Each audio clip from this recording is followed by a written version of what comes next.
Hey there folks, Armagedd's here, bringing you another video review.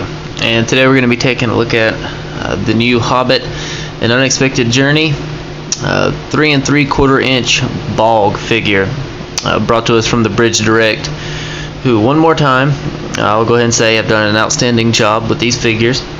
I decided to do the Gandalf and the Bolg separately, even though they came in as you can see, this combo pack, just mainly for memory purposes. I can't record that long of videos yet, so I decided to split them up.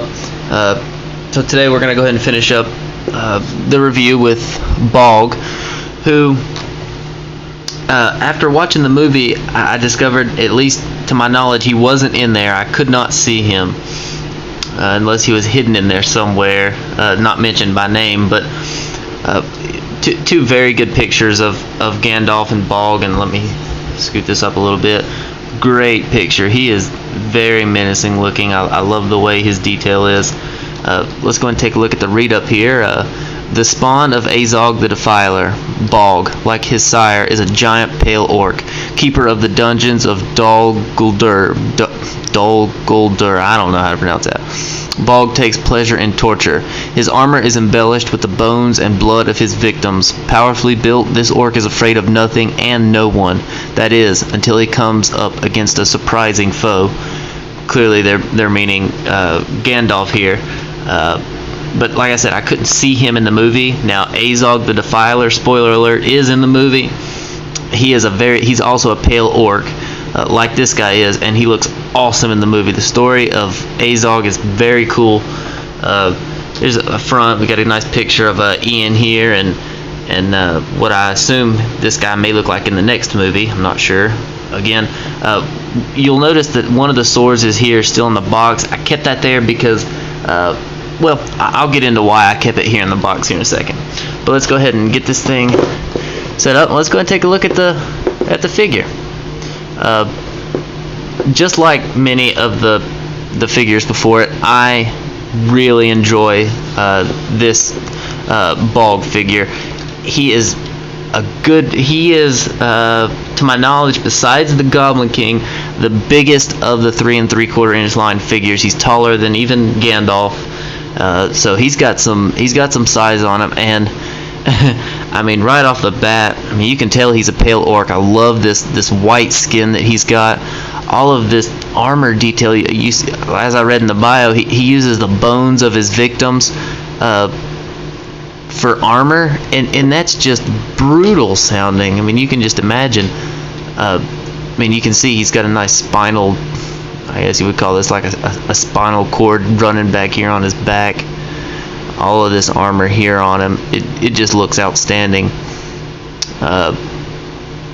Unfortunately, his articulation is very limited because of all this armor that he's got on. This kind of separates a little bit, but it doesn't come off as far as I know. I guess maybe you could pop it off if you took the head off. So no real articulation here. His arms can only go up about that high because of the shoulder pads, and they go out just a little bit. His legs bend at the knees and they go in and out a little bit, so that's not too bad. So articulation wise, he's a little limited, but just based on the looks alone, I mean, this guy just looks very evil, very sinister. I love this red beard that he's got. As far as accessories go, I've got his 2 weapons here, and like I said earlier, he has a third smaller weapon that I decided to keep in the box because, unlike a lot of the other figures, he doesn't have a way to store them. So I decided to keep it in the box. But that's no big deal. These 2 weapons that he's got are just fine. He's got this big, looks almost like a scimitar, very nice looking. You can tell it's just an orc looking weapon. Got a lot of nice detail on it. Looks almost very blunt. It just looks like it would do a lot of damage. And then he's got this giant, what I'm gonna call a mace. You can see these two, it's actually a little different. These 2 ends are a little different than this end. This end looks like it's meant to impale, where these ends are just meant to whack on you for a while. Love the bone handle with it, and he holds all of them really good. Again, like a lot of the other figures, their hands are very tight, so it can be hard to get some of these weapons in there. You just have to really open up their hands. the sword is fairly easy to do. And just like that, and this guy just looks great. I think he goes very good with the set. Again, I would have liked to have seen him in the movie. I'm a little disappointed we didn't get to see him, but we got to see what, I don't know what the spawn of Azog the Defiler means. Maybe that's like his dad. I didn't know orcs had parents, but I'll go with that for now until I see him. But very cool. He really does fit in nice with the Fimble character and the Grinna. He fits in very nice with those sets. So very good job from the bridge direct. Again, I would have liked to have just seen maybe a little more articulation up here, but I'll take that just based on how well the armor looks. I'll take the slight articulation dip for all this good detail. Now, I picked mine up actually online at toysrus.com. I believe I paid $17.99. I never saw him in my store. This combo pack. I did see Gandalf separately, and as far as I know, this is the only way to get Bolg here. So a good deal. If you're gonna pay $10 for Gandalf anyways, go ahead and get the double pack for $17.99. So you're getting him for $7, which is unbelievable. He is I would consider him a $15 figure just on its own. He is so big.